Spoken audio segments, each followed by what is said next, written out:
안녕하십니까. 우수근입니다. 오늘도 세계를 이끄는 최고 지식인이 말하는 일본. 이것만 하면 한중일 관계에 대변동이 온다라는 주제로 이야기를 할까 합니다. 마찬가지로 지난번처럼 제레미 다이아몬드 교수의 대변동이란 책에서 관련 부분을 요약해서 여러분과 공유할까 합니다. 네, 지난 우수근의 한중일 TV 동영상에서도 관련 동영상에서도 밝혔습니다만, 일본이 현재 당면한 위기로서 제레미 교수는 과도한 국가부채라든가 추락하는 출산율, 그 다음에 이민 수용에 너무 소극적인 자세, 그 다음에 젊은 층의 세금 부담이 너무 과도하고 또 계속해서 과도하게 올라가고 있다. 그리고 한국, 중국과의 원만하지 못한 관계 등을 일본이 당면한 국가적인 위기라고 정의하고 있습니다. 그러면서 이런 위기들을 과연 일본이 해결할 수 있을까라는 식으로 의문을 제기했는데요. 거기에 대해서 이 제레미 다이아몬드 교수는요, 물론 일본은 이런 위기들을 역사적으로 증명된 일본의 위기 해결 능력이라든가 혹은 인내심과 역량 혹은 규율과 지성, 또 일본인 특유의 근면성 등을 고려할 때 잘 해결될 수 있을 것이라고 말을 하고 있습니다. 하지만 그래도 다음과 같은 세 가지의 장애물적인 요소 때문에 과연 그렇게 잘 해결되지 않을 수도 있다라는 의문을 제기하고 있습니다. 그 세 가지 장애물적 요소가 무엇인지 한번 살펴보도록 하겠습니다. 첫 번째, 이 교수가 제기하는 장애물적 요소는요, 변화된 환경에 더 이상 맞지 않는 일본의 전통적인 핵심 가치라고 합니다. 저는 이에 대해서 전적으로 동의합니다. 예를 들면은 저는 제 표현으로 일본의 글로벌하지 못한 성격, 비글로벌 성격, 일본의 비글로벌성이라고 얘기하고 있는데요.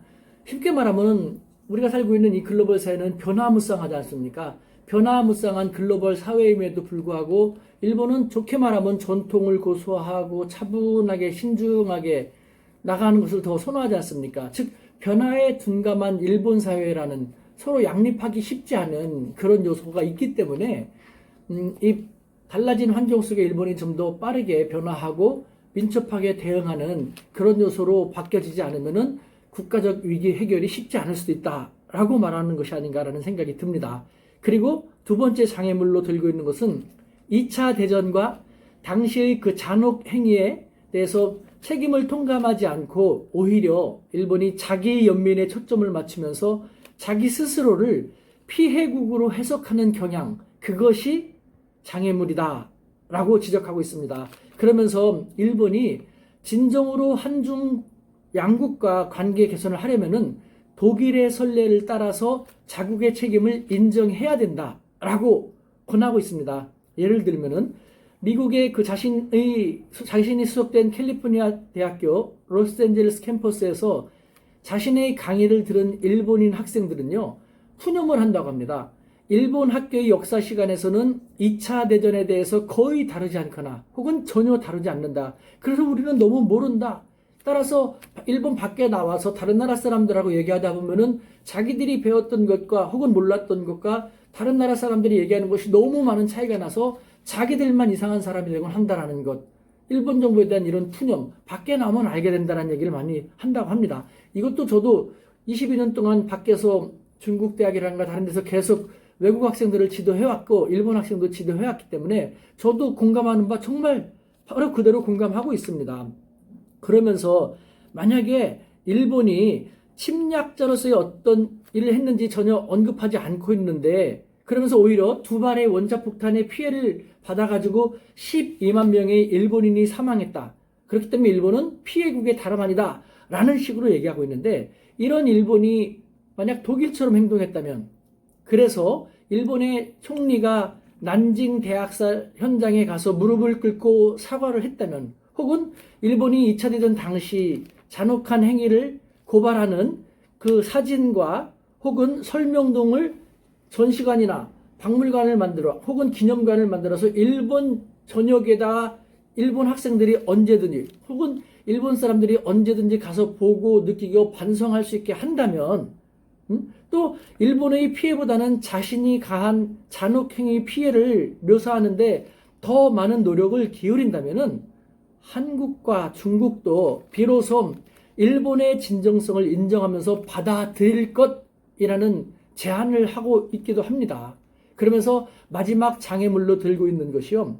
일본은 몇 가지 핵심 영역에서 정직과 현실적인 자기 평가가 부족한 것, 이 또한 일본의 미래를 어둡게 하는 중요한 요인이다라고 말하고 있습니다.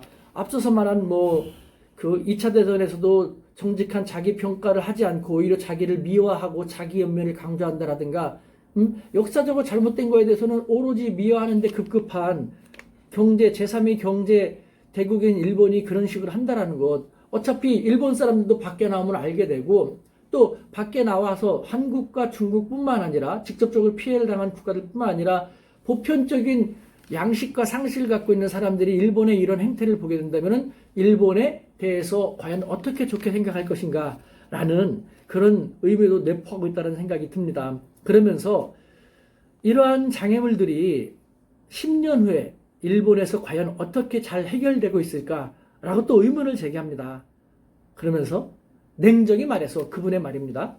냉정히 말해서 오랜 쇄국 정책을 갑자기 끝나야 했던 1853년에 맞닥뜨린 일본의 개항 당시의 위기, 쇄국 정책가 다 갑자기 개항됐지 않습니까? 미국의 페리 제도계에서. 그때 얼마나 혼돈스럽겠습니까? 그 국가적인 위기라든가 혹은 그 2차 대전 이후 패전으로 완전히 쑥대밭이 된 1945년 8월 마주하게 된 그 문제에 비교하면은 일본이 현재 당면한 문제는 사실은 대단한 것이 아니다.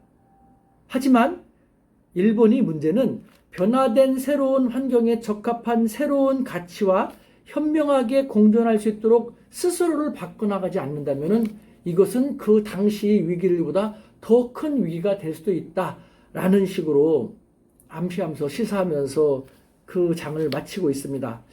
여러분 어떠십니까? 제레미 다이아몬드 교수는 일본의 위기를 잘 극복하기를 기대한다 이렇게 마치고 있는데요. 글쎄요, 저는 이 자민당 정권, 아베 일파 같은 자민당 정권이 계속 집권하는 한 쉽지 않고 오히려 그 위기, 이 당시 과거보다 그렇게까지 심각하지 않다고 정의내리고 있는 이 위기가 더욱 큰 위기가 되었고 결국은 일본을 더욱 스스로 고립시키고 일본의 앞날을 더 스스로 힘들게 만드는 길로 가지 않을까라는 생각을 지울 수가 없는데 여러분들은 어떻게 생각하는지 모르겠습니다. 그렇지만도요, 저는 일본은 우리의 소중한 이웃나라입니다. 일본에도 좋은 사람이 더 많습니다. 저는요, 일본 사람들이 더 적극적으로 자각하고 계몽해서 일본 정치인들이 이와 같은 황당한 자기 연민에 빠져서 합리화시키고 역사를 미화하는데 급급하는, 그래서 일본의 국가의 위기를 더 힘들게 만드는 그런 것을 스스로 해결할 수 있도록 더 빨리 자각하고 더 과감하게 쇄신의 변화의 주도권을 일본 국민들이 지어주기를 바랍니다. 그렇게 될 수 있는 길이 있다면 저도 그렇고 우리 사회도 적극 그런 일본인들을 지지하는 것이 어떨까 하는 그런 생각이 듭니다. 뭔가 좀 씁쓸하고 안타까운 마음에 마치도록 하겠습니다.